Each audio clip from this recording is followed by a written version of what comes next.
السلام عليكم البنات، كي دايرين؟ لاباس عليكم؟ كعيدتوا تعيدوا تعاودوا ان شاء الله بالصحه والسلامه وباش ما تمنيتوا كاملين ان شاء الله يا ربي. كيف كتشوفوا هذا الفيديو ديال روتين نهار العيد.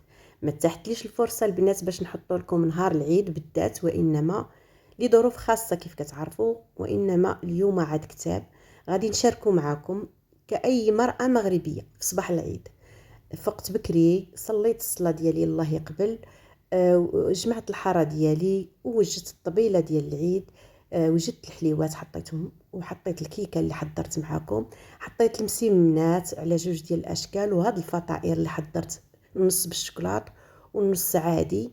المهم المائده متواضعه، وكيف كتعرفوا دائما يعني كنحضروا داكشي اللي قدرنا عليه. بالنسبه للحولي ديالي بات في السطح، جبته البارح كما نقولوا ليله العيد، وبيت في السطح بعد ما صلى الزوج ديالي صلاة العيد، الله يقبل له ويقبل جميع المسلمين.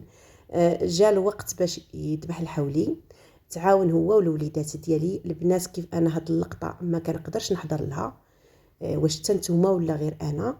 بعد ما ذبح يعني الحولي وسلخ وحيد الهيدوره، حيد الكبيده على جنب، وحيد الردى دارو كينشف.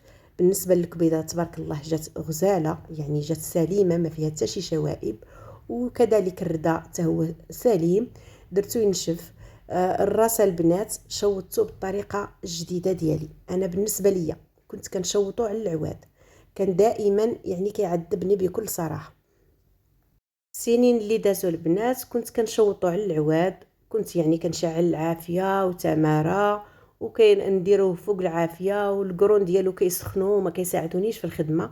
بالنسبه لهذا العام يعني خديت الشانيمو كيف ما شفتوا، وشوطته بطريقه فنيه، وكررته بهذه الطريقه هذه. غادي نغسلو ان شاء الله مزيان، وغادي نقطعو وغادي نبخرو ان شاء الله يا ربي. بالنسبه للدواره كذلك نقيتها وخويتها من داك الشوائب وداك الاوساخ اللي فيها، وغسلت وكررتها مزيان مزيان، وغسلتها وخليتها في واحد الشبكه تستقطر. قطعتها كيف ما كتشوفوا.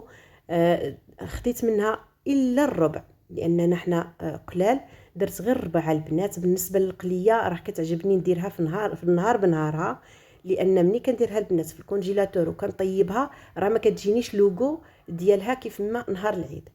اللحيمه قطعناها انا والزوج ديالي، درنا الطريفات اللي غادي نطيبوهم في المرقه، ودرنا الطريفات اللي غادي نفوروهم كذلك وغادي نشويوهم. وبالنسبه للقطبان حاولت ما امكن يعني ناخذ الفخيده ديال الحولي، وهي اللي قطعت منها القطبان. درت راكم عارفين البنات فين كتكون الهبره، راه الهبره كتكون في الفخيدات ديال الحولي. قطعتهم كيف ما كتشوفوا، وغادي نقطعهم في القطاعه بوحدي البنات. هذا الروتين اللي درت معكم اليوم راه بوحديتي، راه ما كاين حتى شي واحد من غير الله سبحانه وتعالى، ووليداتي كيساعدوني مره. بالنسبه لهاد العظيمات هادو غادي نديروا بهم المروزيه اللي شاطو من الهبره اللي حيت القطبان، والهبره قطعتها طروفه كيف ما شفتوا. غادي نشرملها بالطريقه ديالي الخاصه. هنا البنات درت واحد البصيله متوسطه مشلضه طريفات صغار، وغادي نزيد عليها الربيع القزبر ومعدنوس طري، وغادي نزيد عليها شويه ديال الهريسه. كتعجبني كيعجبوني القطبان يكونوا منسمين بالحار.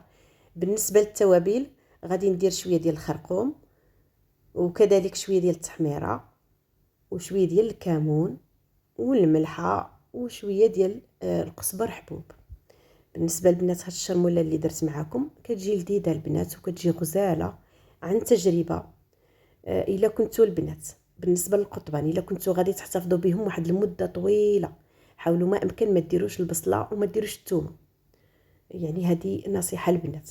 غادي نزيد شويه ديال الزيت البلديه، جوج معالق كبار مثلا، وغادي نزيد واحد العصره ديال الحامض. بالنسبه للقطبان الا بغيتوهم يجيوكم فتيين ديروا واحد العصره ديال الحامض، او لا ديروا شويه ديال الخل. بالنسبه لي انايا فلت لي هاد الطريف ما قطعتوش مزيان، ما قطعتوش. غادي نخلط القطيبات ديالي هكا مزيان مزيان تندخل كاع ديك الشرموله في القطيبات، وغادي نديرهم في واحد الجبانيه غادي نحتفظ بهم. بالنسبه لهاد القطيبات كيف قلت لكم غادي ناكلوهم في 3 ايام الاولى ديال العيد ان شاء الله. كيف كتعرفوا كنشوي اما في الصباح واما في العشيه، كنديرهم مع الحريره اولا مع الضلعه كذلك مشويه. يعني على حسب كل وحده والاختيار ديالها. بالنسبه ليا كيف قلت لكم غادي نحتفظ بهم، غادي نشرملهم مزيان وغادي نحتفظ بهم في واحد الجبانيه ونديروهم في الثلاجه. نحاولوا دائما نديروهم في الثلاجه، تكون يعني كتبرد مزيان البنات، ما ديروهش في الثلاجه تكون يعني ما عارفينش ناقصه درجه الحراره ديالها او درجه البروده عفوا. غادي نديروهم في الثلاجه ونحتفظوا بهم يوميا، يعني ما يدوزوش على الاقل ما تدوزش هاد الشرموله 3 ايام في الثلاجه. الا بغيتوا البنات تحتفظوا بهم في الكونجيلاتور، حاولوا ما امكن تفاداو البصله وتفاداو الثومه، ديروا غير شويه ديال القزبر ومعدنوس والعطريه، وهادو هما القطبان ديالنا بعد ما شويناهم.